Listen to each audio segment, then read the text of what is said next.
In today's video, I'm going to teach you how to add texture and noise to Figma designs. By the end, you'll know exactly where to find the right plugin and how to bring tasteful grain and texture into your work to add depth and visual interest. Start by opening Figma. You can use the desktop app or your browser, whichever you prefer. Have a file open where you'd like to experiment or create a quick frame to test things out. Having a simple shape or background ready makes it easier to see the effect clearly as you go. Next, open the Plugins menu in Figma. Depending on your setup, you'll find plugins in the main menu or via a dedicated plugins option in your interface. This is the central place where you access tools that extend Figma's capabilities, including generators for texture and noise. From there, choose Manage Plugins. This opens the management panel where you can view what's available to you, organize your existing plugins, and search for new ones. Think of it as your plugin hub. If you ever need to revisit or adjust your setup, this is where you'll come back.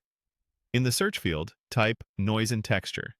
You're looking for the plugin designed specifically to generate grain and texture within Figma. Searching by the exact name helps you find it quickly.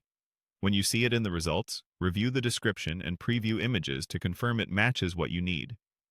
This ensures you're working with the correct tool for adding subtle noise, paper-like textures, or gritty overlays. Once it's available in your plugins list, you can use it right away. Go back to your canvas, select the layer or frame you want to affect, and run Noise and Texture from the Plugins menu. Adjust the settings to control intensity, scale, contrast, and pattern style. A small amount of noise often goes a long way. Aim for a light touch so the texture supports your design rather than overwhelms it.